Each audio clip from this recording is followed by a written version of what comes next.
then we will start this answer hour for the rehab providers. Thank you.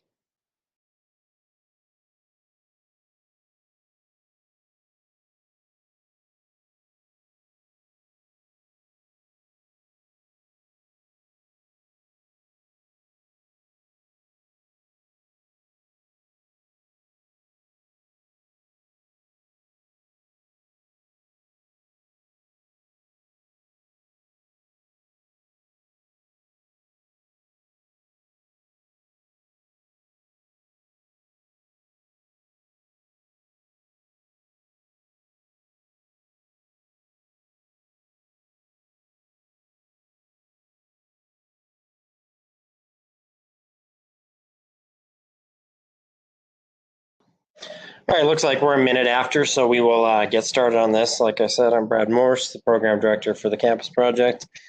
And with me, I have Angie Andreessen. As always, she's on the call, and she will be able to help assist with questions. She's the business analyst for Department of Labor and Industry. And I know that today Mike Hill is not able to join this answer hour. He's in an all-day training, but I do think we do have some folks from CRT on the call as well, so they'll be able to help answer some of those more questions around policy and rules and things of that nature. A little housekeeping. This meeting is recorded and can be referred back to. And then, obviously just put your questions, comments in the chat. We've done a few of these now. We like to be conversational. These meetings have been really good.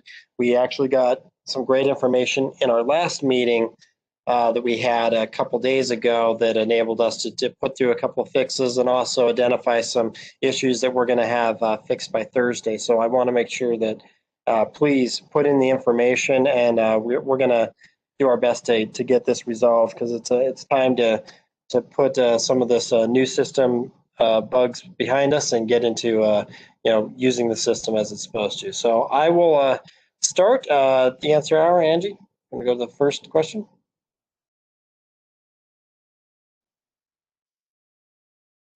Okay. Excuse me.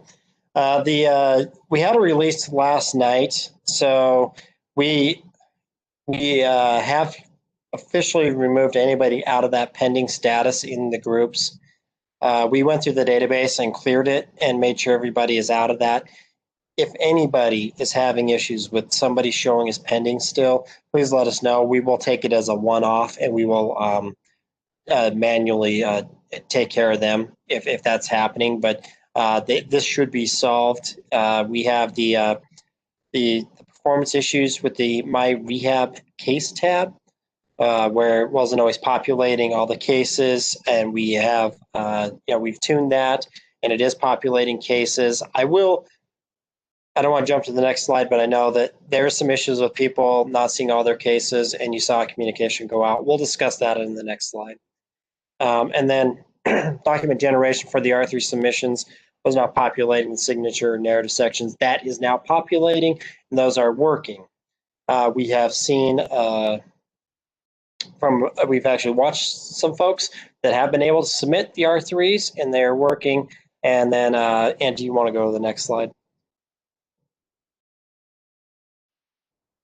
And then we actually just sat right before this with somebody who dedicated a lot of time with us, so we appreciate that, and showed us that some of their R3s are actually not submitting still, and we are researching why those R3s are not submitting, because we're not experiencing this all the time. So if you are submitting an R3 and you're doing all the steps, and you're filling all the documents out and it's not submitting still, that is a known issue.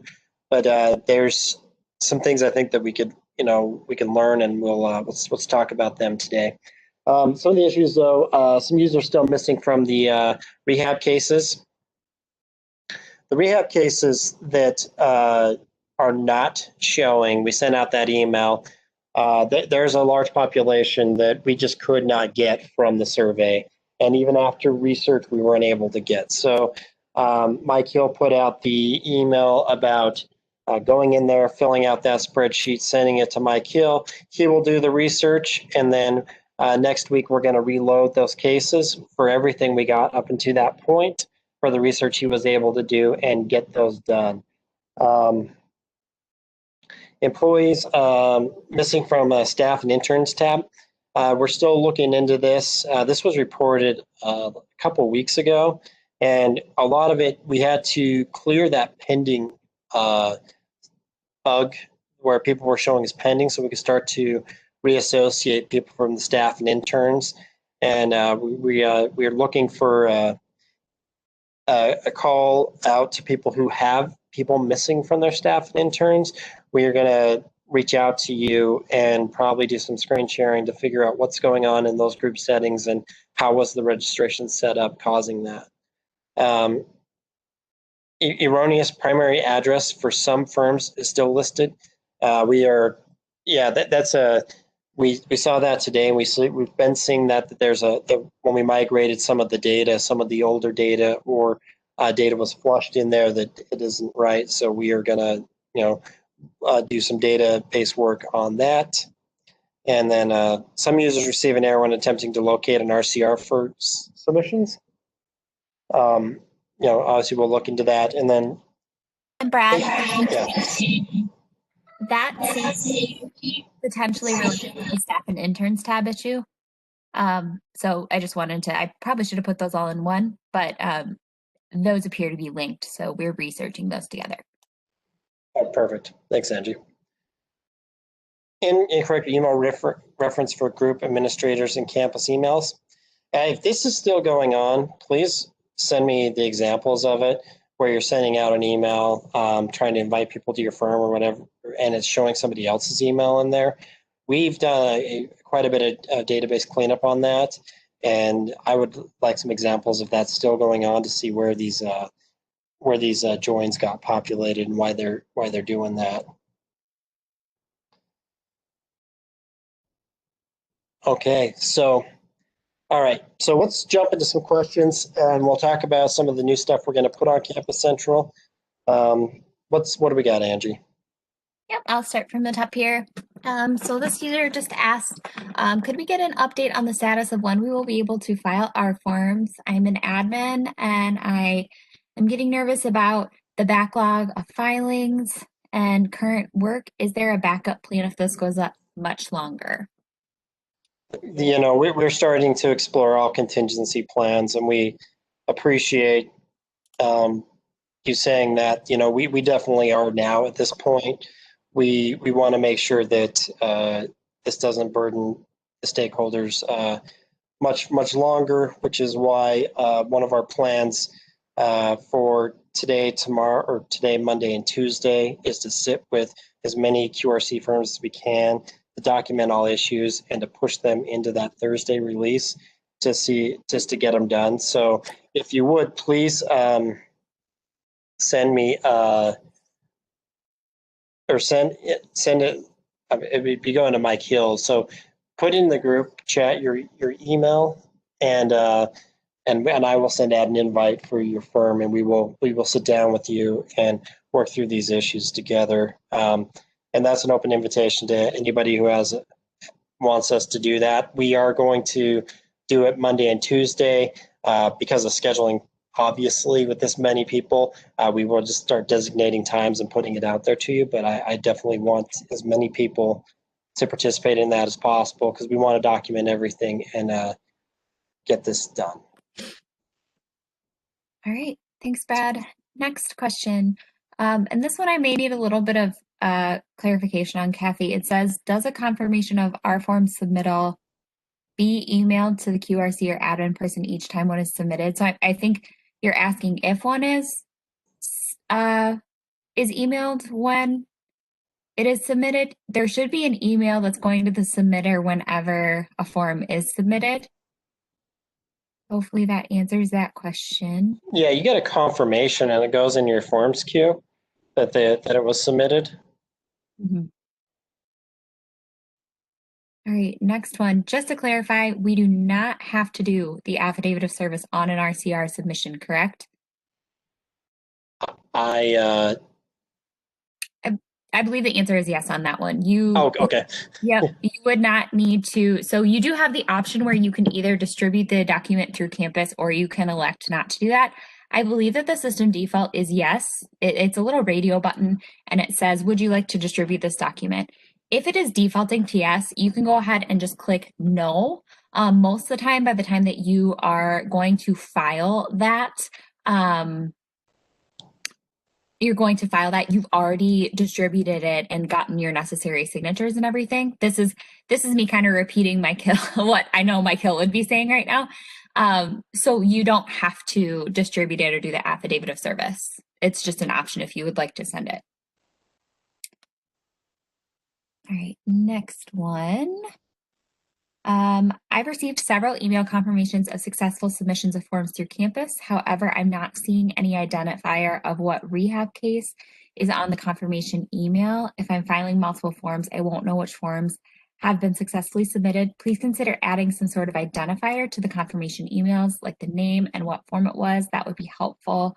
I see a confirmation number, but not sure what would match up with that.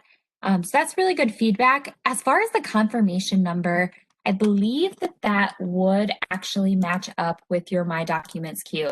I'm going to go ahead and hop into my test system just to confirm that that's the case. And if so, I can run through exactly what to look for there in the interim. Yeah, and I'll just hop on. I think it's definitely great feedback. And when we first designed this, as far as people having emails coming out from campus, we looked at a number of systems that have the same data constraints we do, which is work comp data is considered private data, classified as private by the state of Minnesota. So when we're sending out those emails, we can't have any identifiers that could link it back, because even the person's name is considered private that they have a work comp case. And so we were looking at the emails to see what we could do and put as much information as we could in there. But I do like this feedback, because I would like to take it back to our data practices team and the commissioner's office, and maybe this would be something in the future, in the next month or so, but to have them make a ruling on if we can add more information to these emails. You are not the only group that is asking for that, but there was decisions made by attorneys. They're attorneys, and they always tell me no, I can't do fun things. So they said no on the having too much personal data in those emails, because they are technically unsecured emails.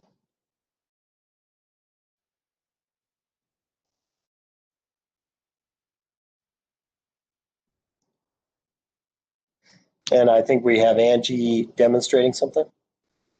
Sorry, I didn't realize I was on mute.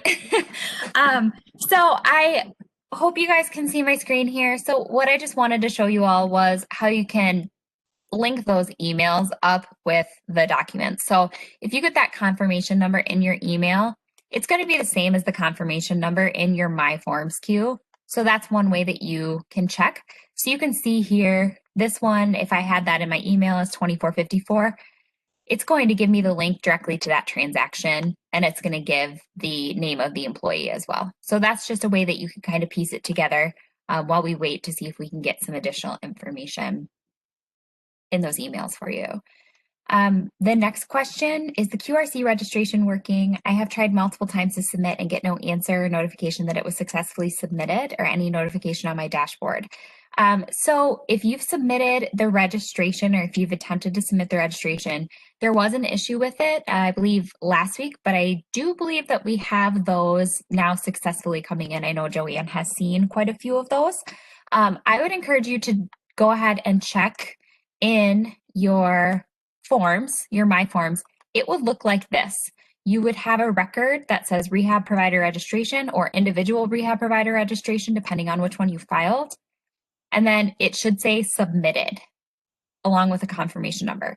If you are not seeing that, go ahead and send us an email. We can look into it.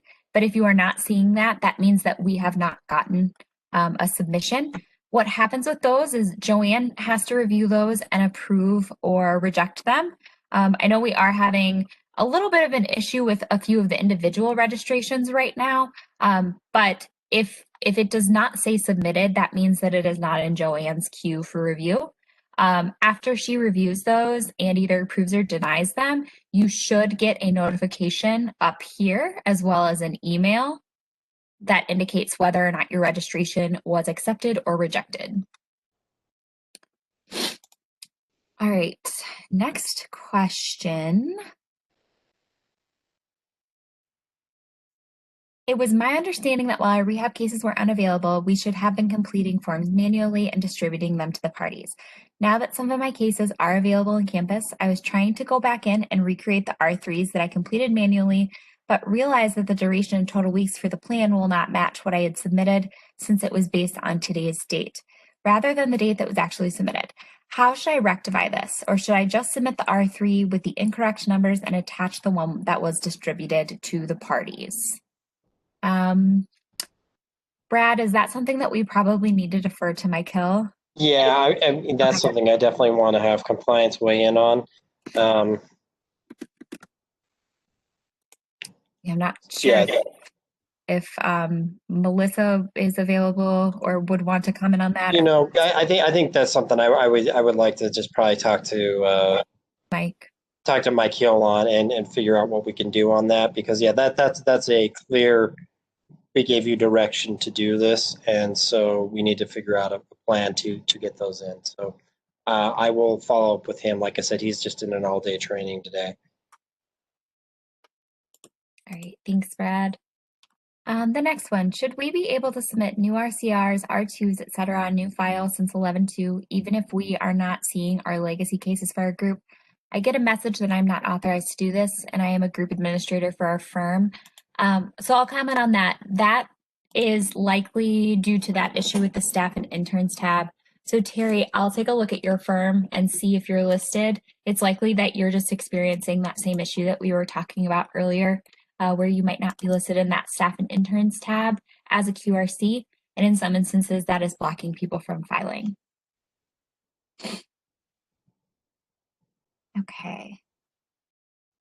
So Kathy, to clarify the earlier question, the QRC did not receive an email for each R form submitted and questioned this. I believe that the notification is going to go to the submitter. So if you are submitting them on behalf of another QRC, you would receive that notification. Next one. We still can't submit a rehab registration to add all of the employees to the staff tab. The submit button does not do anything. Okay. Lisa, I will reach out to you, or we can always set up a meeting with you on Monday. I know we were having some issues with that rehab registration. So if you're trying to submit a draft, that could be the issue, but I believe that the rehab registration has been resolved. So please send us an email and we can set up a meeting with you just to run through that.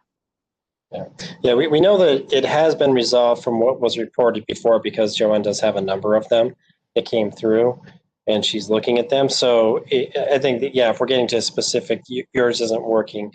Like I said before, we're going to reach out and set up a meeting with you on Monday with a team on the phone and watch and see what's going on with your firm. Thanks, Brad. Next question. Are we able to file R8s yet? I believe we're still having some issues with the R8s. That's another thing. I think Mike has a little bit more context on that one. But I believe there are still some issues occurring with the R8s, so they may not be functional in all situations quite yet. You may try and submit one. If it's successful, that's great. But I know that we were having some issues with the R8s.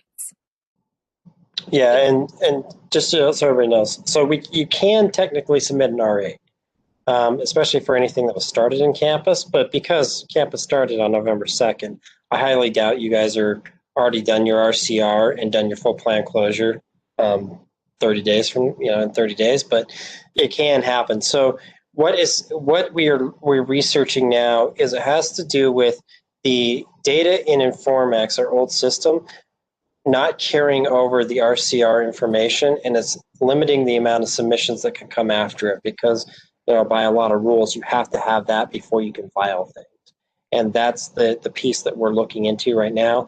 Like I said, we had a great call with one of the QRCs on this call today that showed us that, and we were able to start isolating where it's inhibiting the submission. And so we're going to continue to work on that. Thanks, Brad. Next question. Drafts of R forms disappear after 21 days. That's cutting it really close when we're sending the R forms for signatures. Can the draft be resaved or to extend the 21-day time period? I will research that one, Julie. I know I have some that are sitting in draft status right now in my test environment, so I can check and see exactly what happens there. If it extends the period, if you start working on it again and then save it as a draft again. But that's we definitely can also take the feedback of trying to extend that date of longer than 21 days before they disappear. Mm-hmm. All right, next question. Do QRCs have to wait for notification from DLI to submit the spreadsheet of missing cases? No. Okay. In fact, I encourage you to go on the website, if you know there's missing cases, because we've done everything we can do on our end, fill that out and send it to Mike Hill. Yeah, he's got instructions on the site. Thanks, Brad. What is the best way to deal with duplicates of a case in campus? I've sent it to the help desk, but how will they know which cases to delete? So this is something that I've encountered with a few QRCs. What we can do if you inadvertently filed duplicate cases, if you can basically determine which one you actually should be working off of, you can go ahead and send us the case ID of the one that is erroneous. So that's going to be the number that starts with RT. If you send that to us, what we can do is we can mark that as a duplicate transaction. That would show in the status as a duplicate transaction. So I'll get into my test environment and show you guys exactly what I'm talking about. But essentially, it would mark it as closed duplicate, and then that way you would be able to identify right on your My Rehab Cases tab that it is a duplicate transaction. That's been the best way that we've been able to kind of work with that currently. So I'm going to just show you guys my screen here.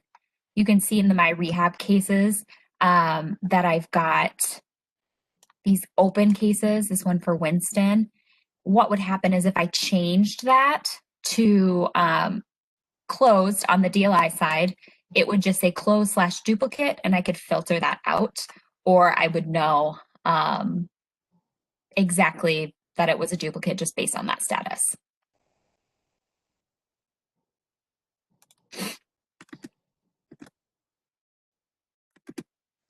Yeah, and like I said, when she says emails, email Mike Hill with that rehab transaction number, and he can get it to the appropriate people. Thanks, Brad. All right, change of QRC consultant. How does the new QRC gain access to the case in campus? I believe that there's a process for this. This is another one that I think we might need Mike for. I've discussed this with him. And he, I think, knows the process a lot better than I do. I apologize, I'm not a rehab person, so that might be one that we need to defer to Mike as well. Yeah, and he did. I mean, in the last answer hour, he did talk about this on the process of the new QRC filing something. Like, I don't know. I apologize. This is where I'm a little out of my league as well. But he did talk about the process of how to do this in campus, and so if you want to refer to that last recording, you can. If not, we can have Mike Hill send out that's something we could have him tag for a communication to go out to the group. Thanks, Brad. Next one, the search for the cases is slow and clunky for admin support with hundreds of cases to search through. If we are not able to search by name, can we at least have a way to jump to the T's or J's? You should be able to search by name in the filter. If you're having issues with that, I believe we did have some filter defects. I'm not sure on the status of those, but you should be able to filter. I'll go ahead and just. I mean, I can confirm that as of today, I mean, we had an external QRC filtering just fine. As far as the performance goes, that's definitely something we're taking seriously right now. We want to make sure we start to improve that. Our goal right now has been really focusing on getting everybody to be able to file and then dedicating the resources around the speed of some of these. But we will, I will take that down as something we need to look into. And then Angie, if you want to demonstrate the filter capability. Yeah, so what I did here was I just went ahead and I selected employee from my column, and then I typed Winston. It did take a little bit of time, but you can see here it filtered it by the employees that have the first name Winston. These are contains fields, so I can search by Bishop as well, and it would pull up this case for Winston Bishop. So that's just an example of the filter functionality. If you're having issues with that filter functionality, let us know. We can certainly look into it further. All right, next question. I concur with Amy regarding the confirmation emails that only have the RT number, which makes it difficult to reconcile. If you could include the last name, that would help. So yep, we'll definitely take that into consideration. Can you review the claim access authorization form and its relevance to QRCs? This was discussed during one of the 101s or 201 training presentations, but we could do some clarification. Yes, I can certainly do that. So what Terry is asking about is just this claim authorization web form. So bear with me just a second. I need to grab a test file that I can use here from my internal site. But essentially how this works is this would be a way for you all to get access to a claim file if your employee that you're working with has given you that authorization. So you would only need to do this if you need to get authorization to the claim itself. So I'll just kind of run through it really quickly. I think we've got a decent amount of time right now, so I can just run through it. Essentially, what's going to happen is you're going to press all the buttons to get to this claim access authorization. So I'll run through that one more time, just a little slowly. Submit a filing, access a case or claim. We're going to select submit an authorization and click next. It'll then take us to this screen. For section 1, you're going to want to choose which applies to you. So in this one, you're the QRC with the signed authorization. And then you would indicate that you have written consent from the employee. That's going to take you to the located claim step here.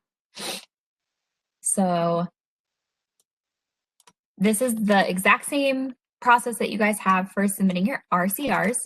So in this one, I'm just going to go ahead and use the campus file number, tester. It's going to locate that claim for me. I can upload my authorization document.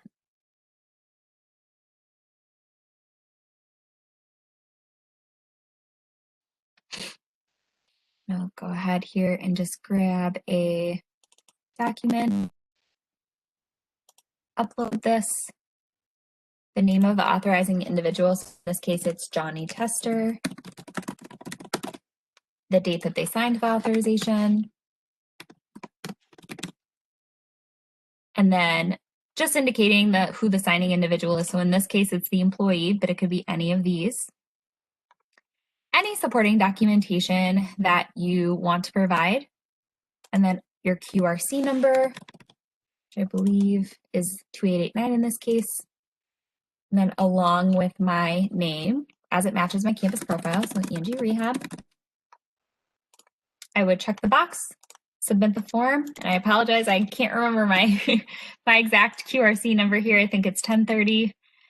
What happens now is this goes over to DLI. Someone takes a look at this, reviews it, make sure that the authorization is complete and accurate, and then they would grant access to your file.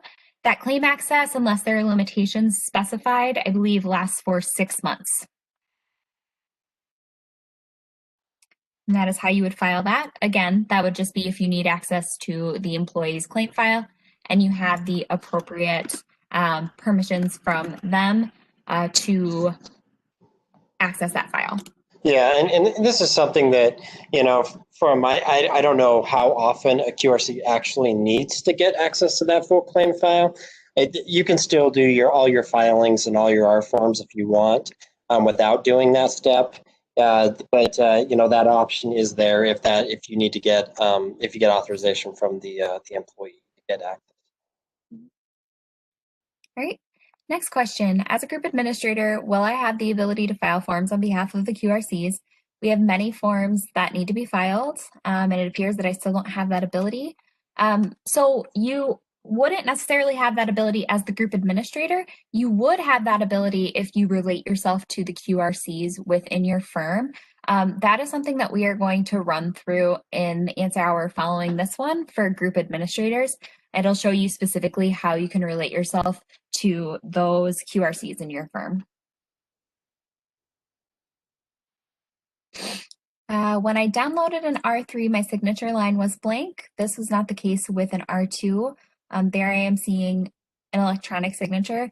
Amy, can you give us a little bit more information in the chat as to when you completed that R3? I know that was an issue that was to be resolved with our release last night, so it's possible that you may not be seeing that depending on when that R3 was filed. Can confirmation emails include the WID number at least? Again, we'll take all of those suggestions and see what we can do.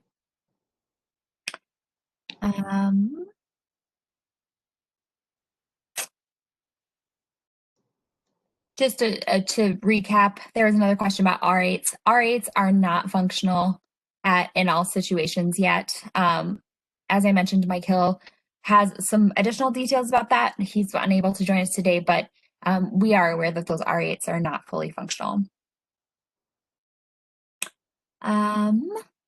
Should I be submitting the cover sheet I send to parties with my R form to show that it was distributed to the parties? If so, how do I attach this in supporting attachments? There seem to be a huge amount of document types to scroll through, but nothing that I've seen to match a cover sheet. I've just been choosing R2, R3 filing. Yeah, that's what people have been doing, and I think that's appropriate right now. We have had a couple people give us feedback. Can we just get a drop down that says cover sheet? That's something you're used to doing. So we'll work on that and get those in the drop down for you. But as of right now, just use the R2, R3, R8 filing. Thanks, Bob. Next, regarding rehab cases and the sorting default, could you explain how it is set up? It seems to be defaulted by the RT number. I'm not sure. I believe that is the default, is that it would be by the RT number. Additional feedback regarding general use. When I open my dashboard, it would be helpful to have more than 10 files available as the default. When going into a specific claim to file an R form back into the dashboard, it would be helpful if we could go back to our rehab cases as we had them sorted.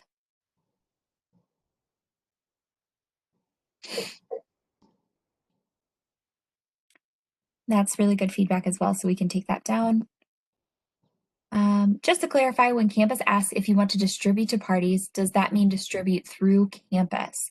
We use the term distribute to parties just to mean to send all parties. Usually that is by mail or email. Yes, that would be through campus.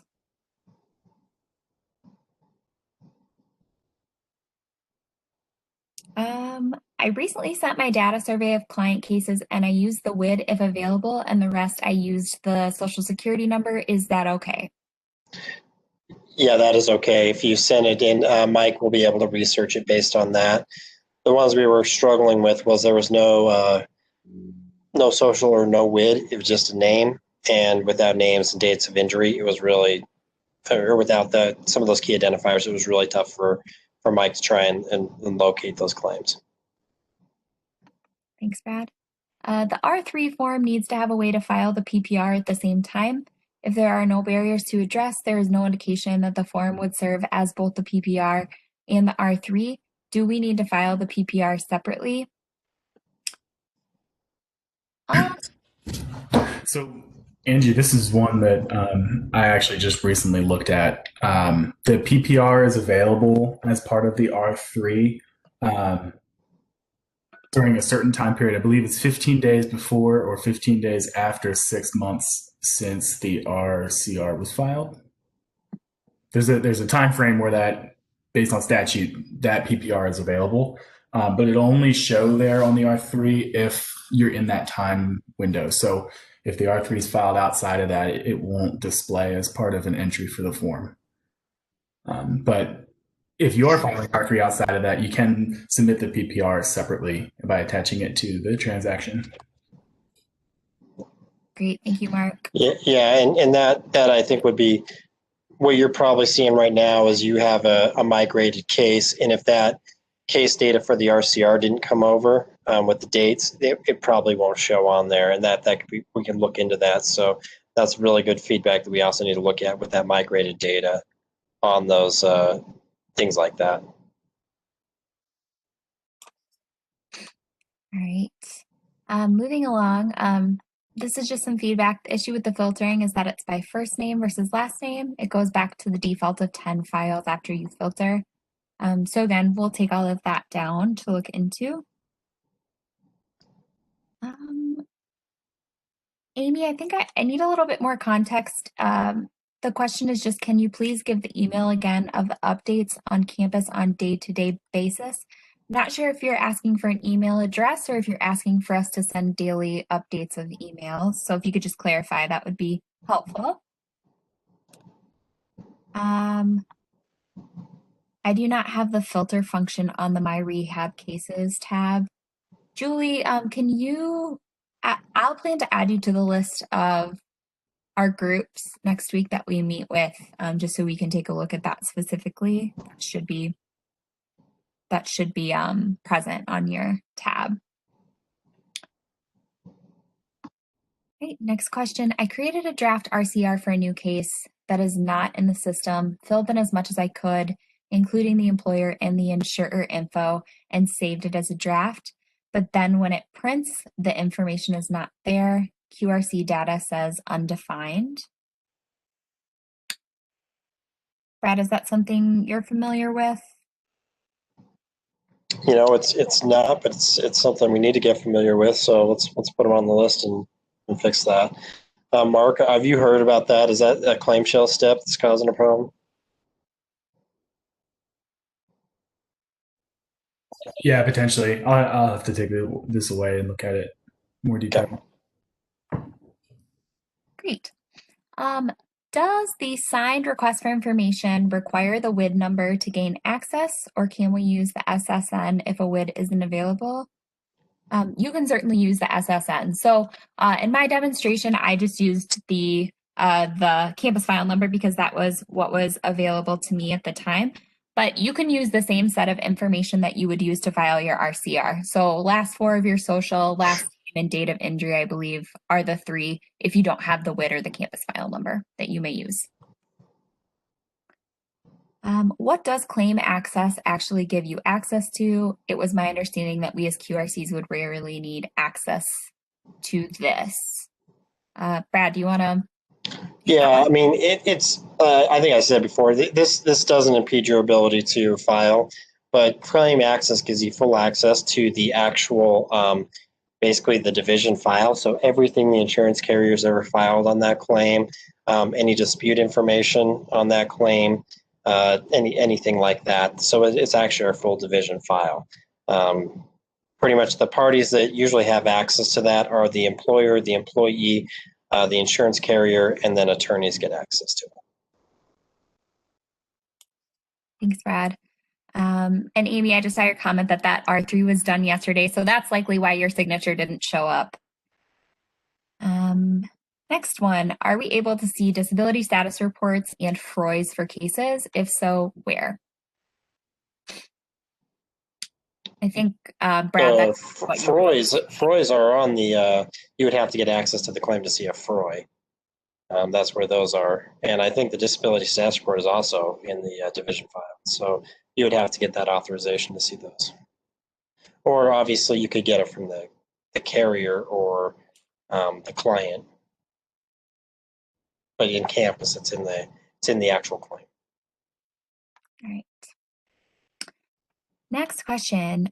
If we have issues with inaccurate information on a claim and not necessarily a missing claim, do we still use the spreadsheet method to submit our corrections? I'd already submitted a detailed email with issues for one of our QRC clients to the help desk.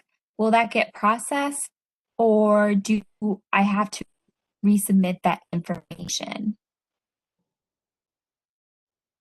I think we want to define what is the inaccurate information. Is it just something like an example we've seen is the insurance carrier filed the claim and they've been submitting on the claim, and that person gets married and their name changes, but the insurance carrier never updates it, that type of information, or is there something else?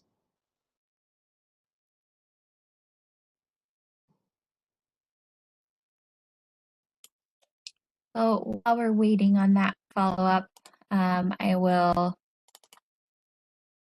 keep going with these questions. So Amy, you were looking for the Campus Central address. I put that in the chat. We are going to start putting more information about the releases on there. Brad, I don't know if you want to speak to that.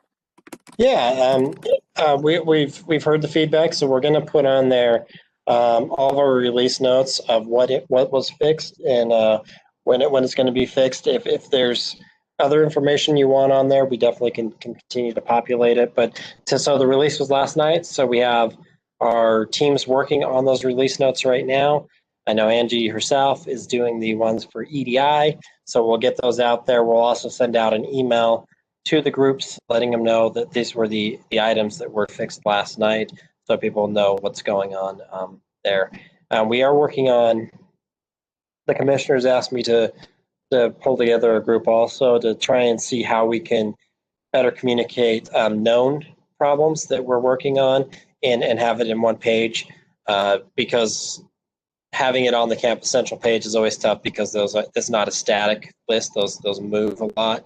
So we are working on a way to get that information to you so you have that.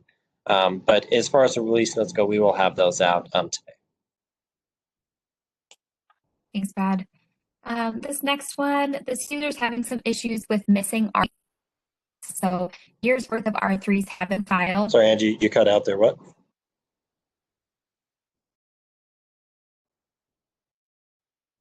Husband is having the R3s previously. The last R3 that Campus is showing is from 20 months. You just wanted to give that. Is that related to just data migration issues? Yeah, can we ask a clarifying question on that, Angie? Did she used to file them through our web process, or did she file them on paper? She used to file them. Yeah, faxed. That's something we need to get that an example of that, because we know the ones that were filed through our web portal. We've seen some of those because of our doc conversion that we know are out there, and we do have them. It's just simply trying to get them to display correctly. If you fax them, we need to know where they are. So please send a detailed list to the help. Okay, just resend that list to Mike Hill, and then copy Angie on it. But Mike Hill will be able to address it. Thank you, Don. And Don, don't think we're not going to be meeting next week. So be prepared.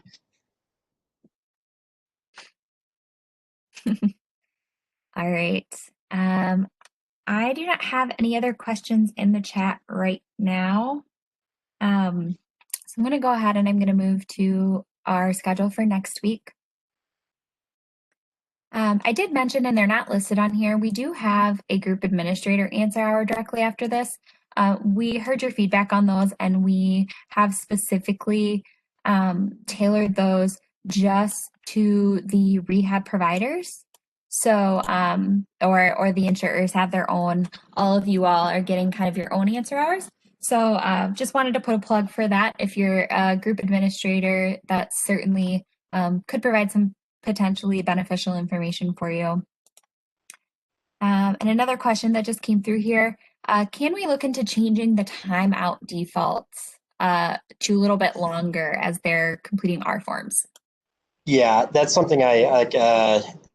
You're not the only one. This is, I mean, especially in some of these forms that take a long time to complete, and then they time out on you, especially if you have multiple screens open. We're taking this to our security officer in Minute. They were the ones that recommended the 15-minute timeout, and I think we're gonna look to work with them on that. And then if that's not an option, we will escalate it up, because we are seeing this as a not just a problem with the Qrcs, but a problem with everybody. So that's something, because it is a state security thing. We do have to run it through multiple channels to get that approval done. But it's something I'm definitely working on, and I will communicate out when we have a determination of if we can do that.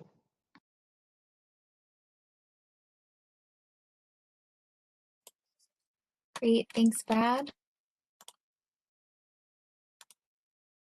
So just to follow up, I did go ahead and take a look at the issue with the drafts and people asking about drafts, and if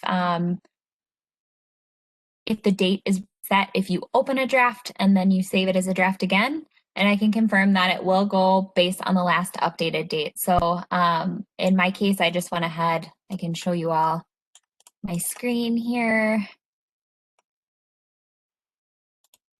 So you can see here, this is one, or I'll open this one just as an example. If I open this up, I'm just gonna go ahead and go right back to save as a draft. And now if I open up the My Forms queue, my update date has changed to 12/4. With that, you can see at the bottom here that after 21 days, draft forms that have not been updated will be removed. So it will update your last updated date, for those of you wondering about that.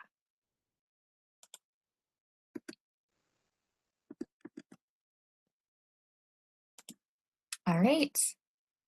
I'm not seeing any other questions in the chat at this time. I know we have Mark monitoring the chat also. Mark, do we have enough candidates in that chat that we can start setting up meetings for next week?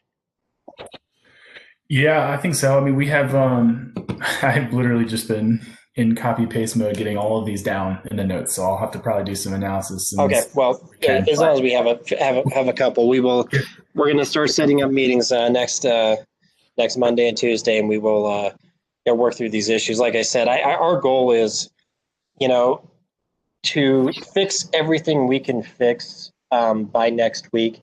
Some of this data migration stuff is a lot more complicated because of the fact of the data just isn't there in the source system. So converting it over is problematic, and we will have to make some business decisions. But we definitely want you to be able to get all your new stuff in and working. So our goal is to fix as much as we can and have a big QRC release next Thursday. So your participation in these events will be very helpful in allowing us to do that. So I'll be reaching out, or Angie will be reaching out. You might even see Mark reaching out to set these up. But that's really what the goal is to have screen sharing sessions, to walk through what's going on, let's document everything, because I think you guys are.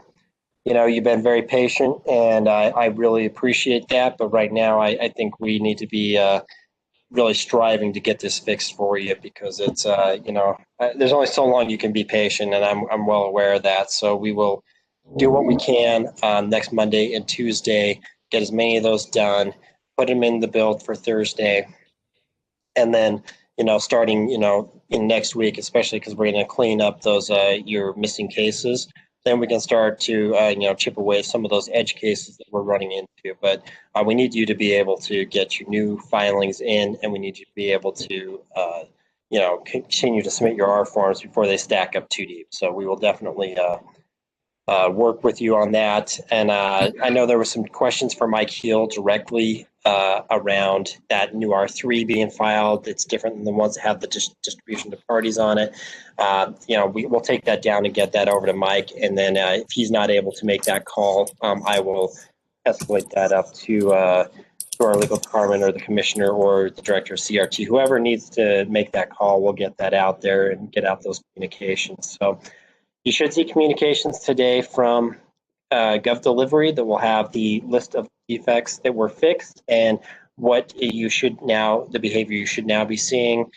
We will set up those meetings for next week, and then we'll continue the answer hours next week, and really just try to get this done before we run into the dreaded holiday time where it's really tough to get people's time gets really tight. So with that, I just want to say a big thank you, and I do appreciate how hard you all have worked and how patient you've been with us. And so with that, if there's anything else, please put it in the chat. If not, I think we can adjourn the meeting, and we will start setting up those. Start sending out invites. Yes. Thank you, everybody. Looks like our questions are all caught up in the chat. So I'll go ahead and end this a little bit early. And I'll see some of you all or talk with some of you all in a few minutes on our group admin hour. Thanks, everybody. Yeah. Thanks, everybody.